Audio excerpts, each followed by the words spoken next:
විදායක සභාපති ආචාර්ය Rohan පල්ලෙවත්ත මැතිතුමනි ඔබතුමන්ට. Ladies and gentlemen, to address the gathering next, we are happy to have with us Dr. Rohan Pallewatta, who is Executive Chairman, Dr.Rohan Company Private Limited. Today, he will be sharing with us his perspective on overcoming limited identity crisis in integrating Sri Lanka to the world. So with that, we now have the honor of listening to his thoughts on this occasion. Ladies and gentlemen, please put your hands together for Dr. Rohan Pallewatta.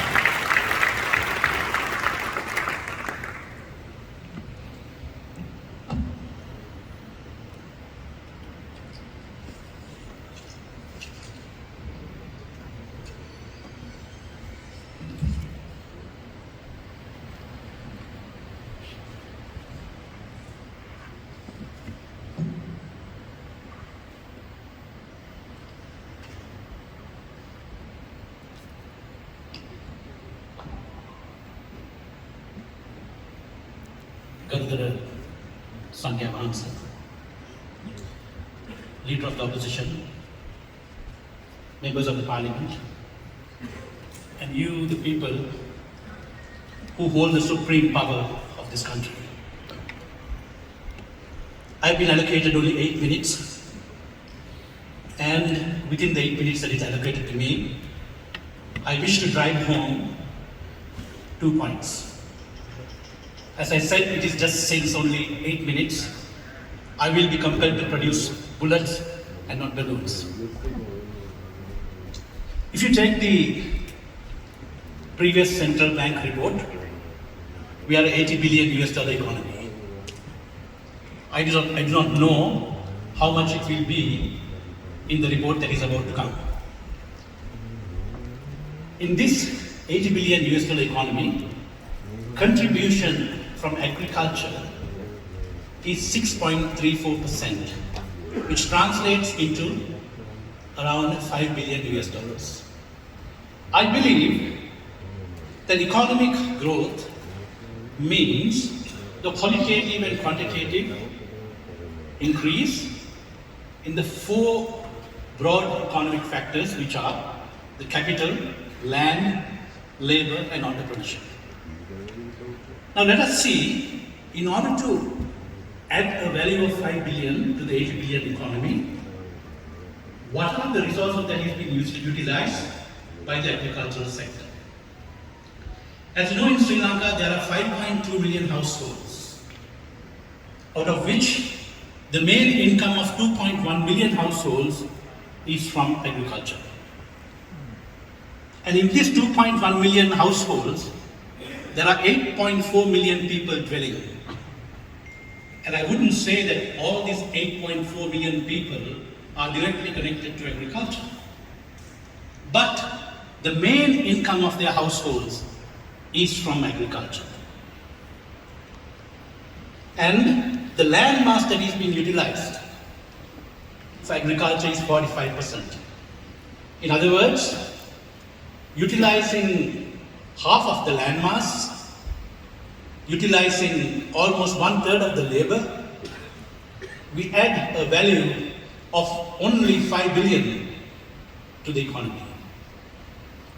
Unless, it is my contention, it's my humble contention, unless we make a structural change there, this country will never come out of poverty.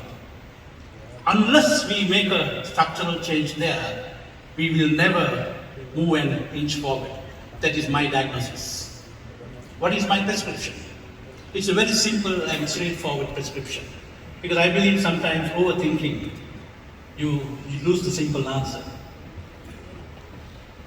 In these, if you take the Census Department statistics, in these 2.1 million households, agriculture families, there are youth from 18 to 35. What I would suggest, what I would propose as a medium-term solution is to provide employment, foreign employment, for this 2.1 million youth that is coming from agriculture sector. At least the standard would be that they should be able to at least remit $500 back home. I have already done a pilot project. I have sent more than 300 people to Japan.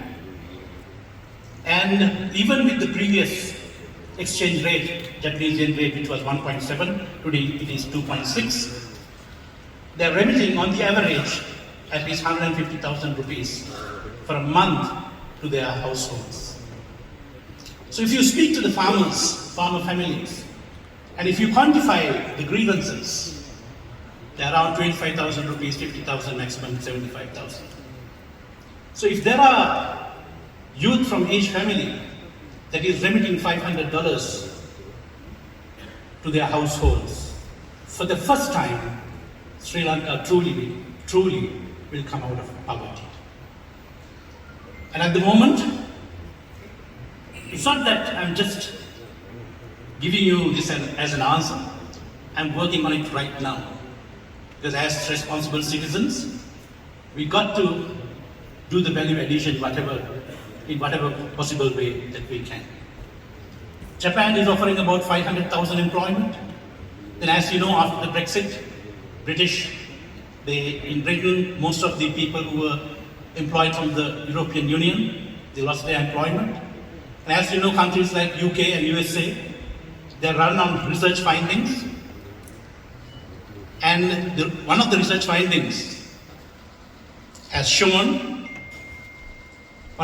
findings has shown in UK that there is, when compared to the Eastern European labor, the contribution by the Asians are much higher. So therefore, they are going to open the market for this part of the world, and I'm sure once again we can secure around 500,000 employment in the UK for our youth. And a few days ago I received another from Norway, where there are about 350,000 opportunities. And that, of course, that is not Sri Lanka specific. We'll have to be proactive and grab at least 50,000 employment opportunities in Norway. So I'm working on putting the ecosystem in place and to make this a reality. That is point number one. And point number two is that bringing up children with education that make them superior from other races and religions. This make people with limited identity. If we are truly to integrate to the world, we must teach our children that their state is not this tiny island, but the globe. We must create global citizens. The present Crown Prince of Saudi Arabia, he has promised to roll out $7 trillion in the next 10 years for development. And they have also conceived that Saudi Arabians alone cannot handle this kind of development. So in the next few years, they are trying to invite 10 million expatriates to Saudi Arabia. This is the level of seriousness that these countries are taking in integrating themselves to the world. Back in the year 1993, there was a Tamil family residing in Batikko. And there was one Tamil terrorist group that walked into that house in the middle of the night and kept a gun at the head of the chief of the house and demanded the son, who was 19 years, to join that organization. As you know, the natural reaction from a father, he was howling and crying because he was the only son in the family. Before the father could answer, this youth answered saying, "I will join," because he did not want to see his father being shot before his very eyes. And this person, luckily, his father had the right contacts with the Sri Lankan forces. He was taken away by the terrorist group, but within few weeks, with his contacts, his father managed to smuggle him to Colombo, take him out of the camp and smuggle him to Colombo. And in no time he was bundled to UK, where he sought refugee status. And this person, who went to UK as a refugee the year before last, was among the top 10 entrepreneurs of UK. And recently he visited Sri Lanka, and I was addressing a Rotary gathering, delivering the keynote, and I invited him to be in the audience. And among other things, I said that I am dreaming of a day that we Sri Lankans can give you people a hero's welcome back home. Who better is poised to make this sentence stronger than our leader of the opposition himself, whose very father was assassinated by a Tamil terrorist group. When the opposition leader pronounced these words, that will be the epitome of compassion. When Nelson Mandela was in prison for 27 years, when he was released, he invited the very people who were responsible in putting him behind bars to formulate a government. You and I, not for 27 years, but for 27 minutes, had anyone put us behind bars, our minds would be working overtime, drawing the retaliatory plan. But Nelson Mandela didn't do so. And I trust that is leadership. And I believe that is the kind of leadership that we are blessed with at SJP.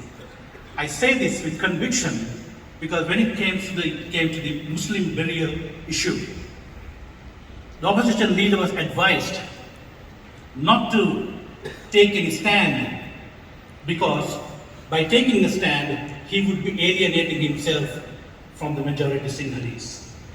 But he said, no, I will stand for what is scientifically correct. And that is the kind of leadership that this country is trying for.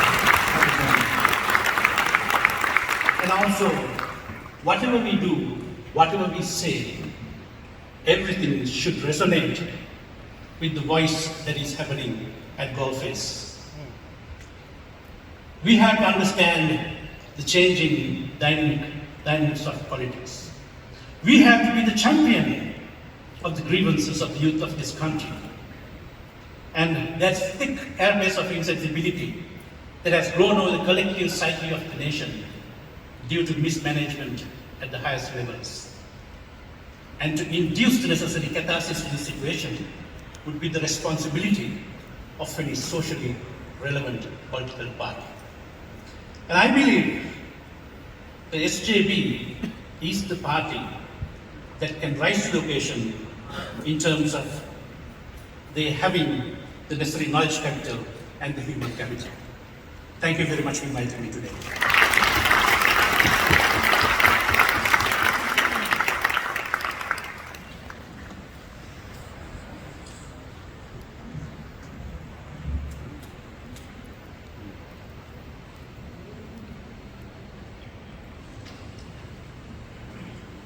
Thank you very much to Dr. Rohan Pallewatta for sharing with us that very thought-provoking address and, of course, enlightening us on how we can be a more globally ready country here in Sri Lanka.